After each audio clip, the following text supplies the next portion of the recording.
Hello, Roland Brown. This is Rod Blagojevich, and I'm a big fan of your son, Brian Brown. I had a chance to meet him a few months back at the Finkel Steel Company, where my father used to work as a steel worker.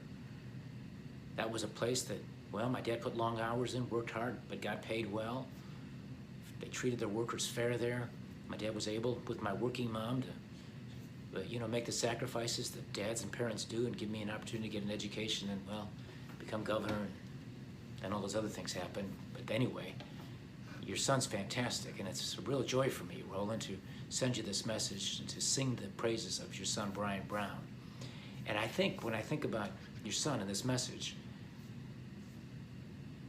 very successful, hardworking, in the management area of a very successful business that does very important work, providing the manufacturing of steel, the fabrication of steel, customizing the steel that they do, and shipping it around the country and other parts of the world. This is serious business. And as a result, employing a lot of people, giving them a chance to work. Your son is talented, skillful, hardworking. You raised him right. Roland, you did a great job raising your boy, just as the Proverbs say. Raise up a child in the way that he should go. You've done it, and your son acknowledges it. And of all the great qualities your son has, I'm going to say that this one is the best one. The gratitude he has for his loving father. Your son Brian loves you, and you're fortunate, you're blessed. There can't be a more priceless gift that you can receive as a dad, or I can receive as a dad, than to receive the love that we receive from our children. I have that with my two daughters. You have that with your son, Brian. God bless you, my friend. And evidently you're 81 years young, and you've got quite a background, and I'm here to talk about that in a minute. But let me just say this, I'm 64, and I consider what the people or the experts are saying, some experts anyway, are saying the 60s are the new 40s. Well, if that's the case, the 80s are the new 60s. And I'm telling you something, as far as I'm concerned, my best days are ahead of me, and I'm wishing and praying and believing that your best days are ahead of you. Now, Roland, what can I say? Brian not only asked me to wish you a happy Father's Day, but he tells me that you saw Elvis in concert in Richmond, Virginia in the 1950s. Are you kidding me? You saw the rock and roll Elvis, the change agent Elvis. Elvis who changed the world, changed music there in the 1950s. His big year, of course, the year he exploded was 1956, but he'd been doing concerts and shows all through the South in 1955, 1954, the Louisiana Hayride. I had a chance to do a show back on 2009 when I was promoting my book, the book that I wrote. Mike Huckabee, the former governor of Arkansas, hosted the show. Nice guy, by the way. Elvis fan, just like you and me. But he, backstage, he had other guests for the show, and backstage in the green room, they call that the green room, I had a chance to meet the legendary George Jones. Tammy Wynette and George Jones, two-story house, Stand By Your Man. Well, she sang that. But George Jones, what a nice man. Anyway, I asked him, had he ever performed with Elvis, or did he know Elvis? Had he spent time with Elvis? And he told me that they were together on the Louisiana Hayride, and gave me some stories about what it was like and how the girls would go crazy when he'd be moving and shaking and all that. So you saw him in Richmond. That's impressive. I'm a huge Elvis fan, by the way. I have to think you'd think that by now.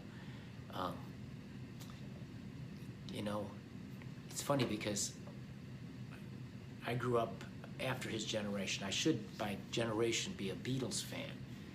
Not really. My wife's a big Beatles fan. She's younger than me, but she loves the Beatles. Not me. They're okay, but I'm a huge Elvis fan. And I used to love those movies. And I'd sit there in that little black and white television in the 1960s. My mother would sometimes let me stay up and watch The Late Show. And they might put an Elvis movie on, Viva Las Vegas, or Fun in Acapulco. My dad actually took me to the movie theater to see that when I was about 8 years old, and diving off the cliff. Of course, he's singing all the girls, and he's getting all the girls. He's on beaches and great places, and I'm in this working class neighborhood with factories all around. It just seemed like a cool place to be with the coolest guy who ever lived, watching him in those movies. And of course, the songs are fantastic. And I just got done, Roland, you may appreciate this, singing Jailhouse Rock at a benefit for a Chicago Bear named Steve McMichael, who's been afflicted with ALS. And so there's a fundraiser to raise money for his family, his young daughter Macy, who's 13 years old, and his wife Misty, and to help them in their difficult time. And one of the headliners in that event was me, the former governor, just getting out of prison. For things that aren't crimes, by the way, I didn't let you down.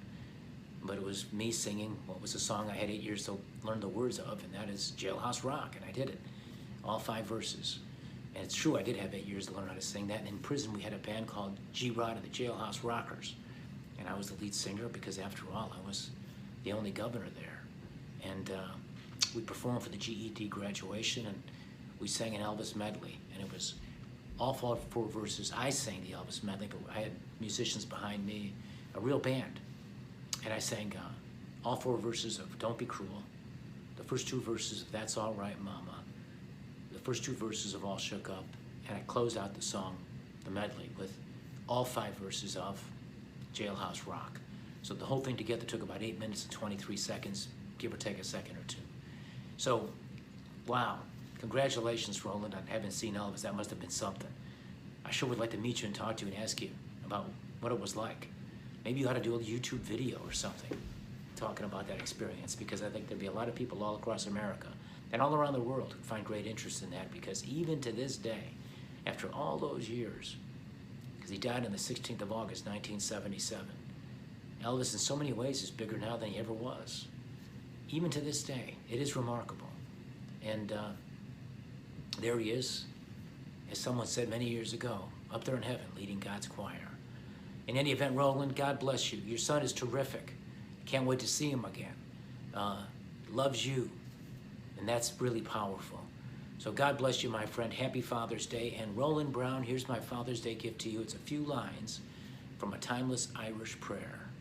May the road rise up to meet you. May the wind be always at your back. May the sun shine warm upon your face, the rain fall soft upon your fields. And until we meet again, may God hold you in the palm of his hand. Happy Father's Day, Roland, and God bless you.